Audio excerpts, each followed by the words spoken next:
Here is one of the favorite pictures of mine that I drew of Straw Hat crew so far. Nami, Luffy, Zoro, Usopp, and of course our friend Sanji, the walking STD.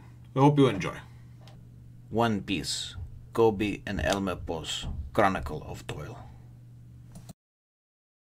Well, hello my brothers and sisters of the Nerd Nation.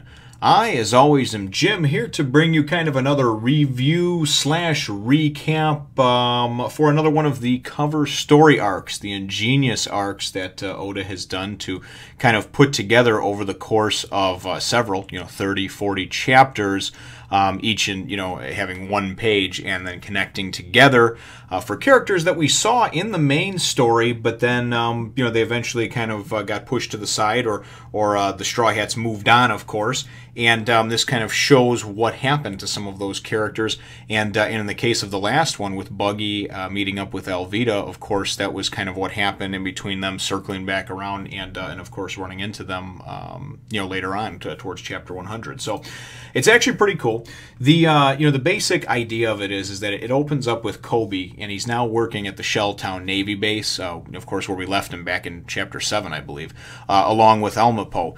And if you remember, anybody who's been watching my reviews long enough, Helmeppo was the one that I always called the member of the Lucky Sperm Club, because he just acted as if he was entitled to everything because his daddy was the great Captain Morgan, who obviously Luffy and Zoro handily defeated. So anyway, the two are now chore boys. So basically they're doing anything and everything, cleaning and probably taking out garbage, anything you can imagine. It looks like they're doing some hard prison labor.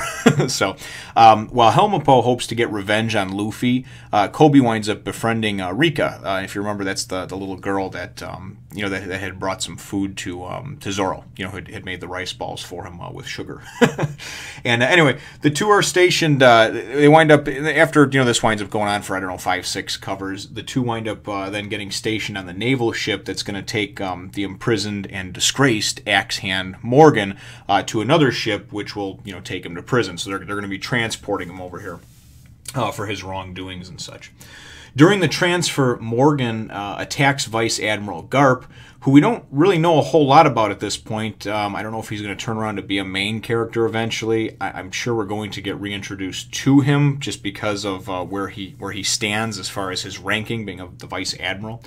And he's the head of the transfer ship. He takes Axe-Hand Morgan winds up taking his own son, Helmeppo, hostage to get a boat, Garp's men prepare to fire a cannon at Morgan's dinghy, but then Koby interferes because he doesn't want him to hurt his new buddy, So it's really kind of comical how the covers are laid out, but you can see them obviously as I have all 30 of them up in this video and are flashing before your eyes while you're listening to the sound of my voice. Vice Admiral, he winds up shattering the cannon, and then he admits that Morgan got him because he was sleeping. He was basically sleeping on the job. Meanwhile, Helmeppo calls his father out on taking him hostage, and just does his usual cry like a little bitch type of thing, and winds up returning to the ship. So things kind of wrap up shortly after that. Within the last 5 to 7 covers, and the chore boys they prepare to face punishment for inadvertently letting Morgan escape. But Vice Admiral Garp decides to take them under his wing and kind of, let them train, I guess, if you will, underneath them. So they wind up going back to work and doing some things. But back at Shelltown, Rika learns what happened to her friends. She's not exactly happy. But the two chore boys are taken to a naval headquarters, and then they're put into training. So now they're not just cleaning toilets anymore. They're actually working on becoming officers and hopefully eventually being able to sort of add something to the story. Now, as it happened with the first one, and I'm pretty sure that this is going to wind up circling back around, and we're going to see these characters again, either together by themselves.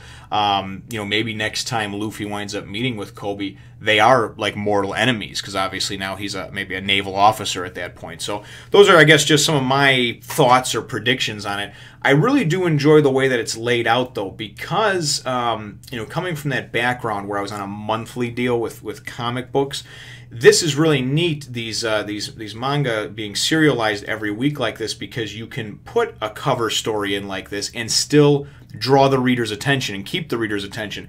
Even if I didn't have all the volumes and back volumes to go through doing the reviews and catching up on, if I was reading this every week, it would be something that would be fresh enough in my mind that I would see it week in and week out. And the people that pay attention to it, I think you wind up gaining some more insight into the characters and the world itself that Oda created. So ultimately, again, just like with the first one, I would say hats off to him for coming up with such an ingenious way of putting things together.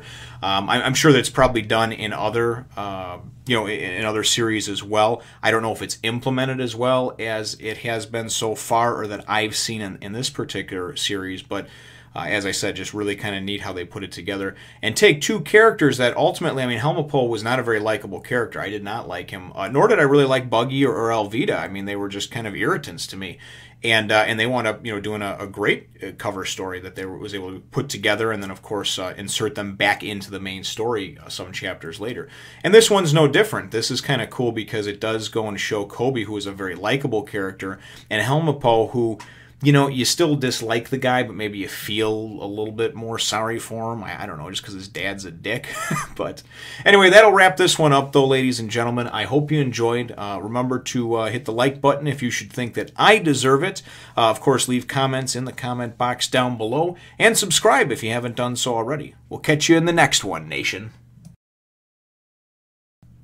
Well, that was embarrassing. I finished a little bit soon. A lot of jokes can be made out of that one. I had actually forgot, though, brothers and sisters, to put up the chapter question, or the video question, I guess you would call it, because this is a kind of an arc review. But the question is, what do you think, brothers and sisters, of the story arcs? The cover story arcs is what I mean to say.